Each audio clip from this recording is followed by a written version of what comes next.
Okay, so this is going to be some advice if you need to replace the shell on your PS5 controller. So the good thing about the PS5 controllers as compared to the PS4 controllers is the shells are pretty much universal.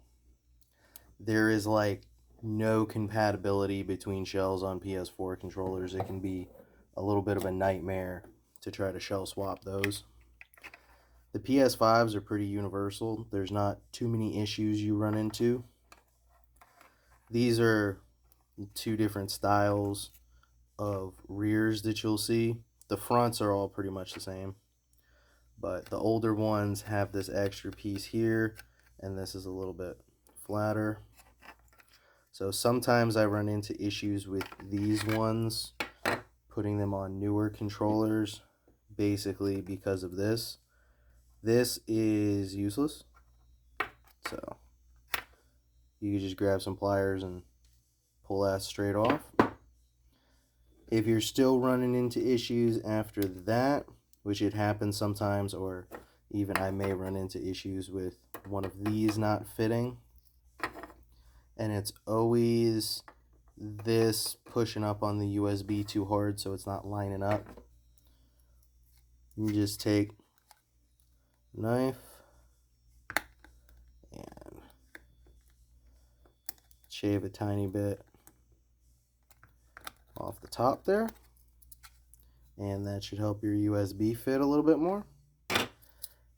And then the only other issue that I've run into when I'm needing to swap shells on PS5 controllers is sometimes the trackpad is getting stuck down.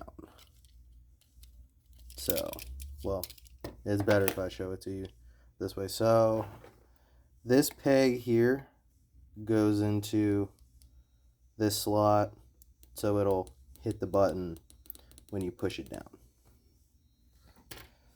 Sometimes there's a little bit too much tension on the button, and the trackpad will either be always activated, or it'll be like if you just put the slightest bit of pressure anywhere on the controller that the trackpad activates. I don't run into this a lot with OEM shells. This is something that's mostly with anytime I have to use third-party shells.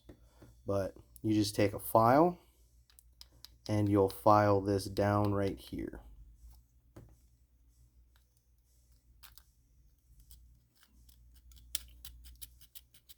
You want to go pretty easy with it. You don't want to be too aggressive, because if you accidentally slip and nick this, you're going to destroy. These are very fragile. Just even grazing it with the file will destroy one of the wires in there, and you'll have to replace the entire sheet.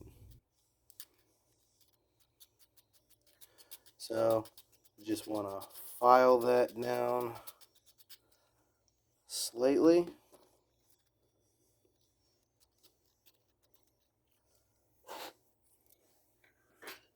You don't need to take much off.